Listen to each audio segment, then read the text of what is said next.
السلام عليكم ورحمة الله وبركاته. سدوا أصحابتي شرفت لسيتي مي في عنتين عفماتكين الحمد لله هذا في عنا سدوا أصحابتي شرفت له هذه أم سنتين ما شاء الله الله يذن بركة أصحاب تقالي بليز وحنا نقعد السنة جنك سبسكرايب نوصار شير لايك كومنت الله يذن بركة أصحاب شرفت له سبسكرايب هنو يلوبين أصحاب شرفت له لايك أصحابتي نوسي شير قري ما شاء الله ومهسنتين أصحابتي يدهوروا جوكتين وحيدين ليه هاي قلبي قلبي لايكت إذا كان لايكت dadka cusubna waxaan leeyahay soo dhawaada idinkana subscribe like-ta iloobina asxaabta sharafta dadka hore ayagana like-ta iloobina asxaabta sharafta le please waxaan niigu codsanaa channel subscribe ii saar waqti iga soo baxa wifi guriga iguma jiro ani daataan gashtaa maalin badan video soo geliya daataan isticmaalaa lacagan soo geliya asxaabta sharafta le waxaan niigu codsanaa dadka wifi guriga ugu jiro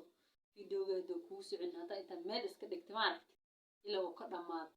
meel iska dhigay ilaa uu ka dhamaado asxaabtay sharafta leh taasay uga caawi ma fahanteen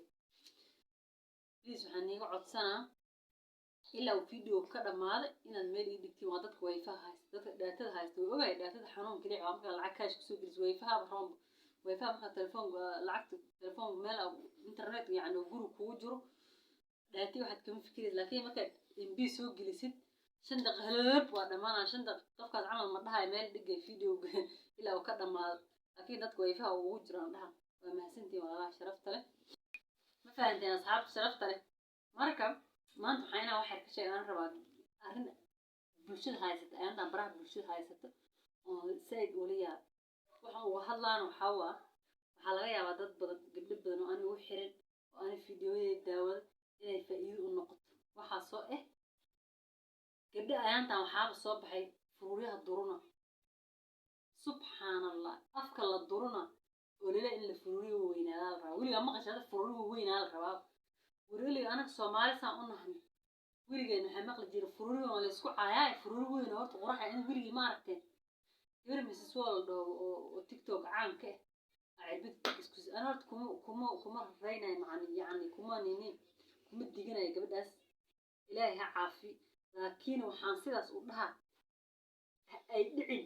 inta sameysay inta aan sameeyay ka digtoonaad ay dhicin ilaahay ha caafi gabadhaas waxaan maqlay qalin waxa loo qaaday Turki meelahaas loo qaadaa maqlo furiyaha laga soo qala Mrs. World gabar qurxan intay joogta furiyo yiris oo special oo sayaan la yaaba ay lahayd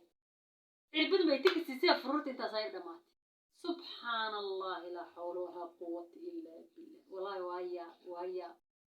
marka asxaabtay sharafta ka digtoonaad waxa laga yaabaa maamooyin ay fiirsadaan gabdho qabaan gabdhahoodana waxyaabaas gabdhaha adduunkan jooga wax leh saaxiibteeda oo sameysay arkay idana inay iska sameysay taa wixii waxan wax fiican lama kala hubsanaay bidaac waa lagu digana TikTok-gada iyo caalamka laga daawana wax quruxsan loo maleeyaa Soomaalida yaa ku kacdo wixii wiil asagana waxay arkay madax balaaya marsado oo asagana madax dhimaala ka hoobtiba gabadha Mrs. World darad week camal Mrs. World mar raayis durtay waa samaandii dadka TikTok 24 waxay soo dhigi jirtay ayaana TikTok laga waaba dhuntay gabadha maxaa ku dhacay inuu raadinaa dib laga waxyeelada haddana gabdhii qaar ayagoo Mrs. World ogaay darad ishay wadana gabdhaha sameeyay sida oo durtay bismillah ka digtoonaad asxaabta sharafta gabdhiin u sheeg hada gabar qabtid gabadhaada u sheeg ay sameeyeen inay saaxiibteeda sameeyay ka fiirsad idan waxa furuuriyaha la weysina dad weyneysana dad waxa jira cibada allergy ku tahay iyo waxa jira dad allergy ku yahay adiga qof durta aragtee jirkaaga ka muuqato allergy ma ku tahay mas allergy kuma ka muuqatid tiga siisay adiga subxaanallah ayagana waxa leeyahay dhaqtariin wax amal gabdhaha ku duran haaba la qabtaba ayagana sorun ma wallahi taas khalad weyn waa khalad adoo dhaqtar Soomaaliyeed inay gabar ku madaxda furaan weeriinsanaba hato isbitaal Soomaaliyeed wax maxaa loo keenaa adduunku waa halaa wallahi adduunku waa halaabay adduunku doona la jooga furur la durna wal weyneysana indho waaweyn furur waan Soomaalidan ceebay nala toos ku caynaa ma fahanteen hadda waxa la keenay furur la weyn ilkii la durdurso ilii fashion la sameeyay ilkii geesaha laga durduray hore laga durduray marka asxaabtay sharafta leh taasay ka digtoonaada gabdhiin kala hadla ayagoo sameynaa ficilkaad camal aragtiin dad oo maxay dhigi jiray sameynaa inay arkaan waxa laga yaabaa ayagana ay waxas ay camal ay sameeyaan marka asxaabta sharafta intaas aan kusoo gabagabaynayaa بليز channel subscribe يسار. السلام عليكم ورحمة الله وبركاته.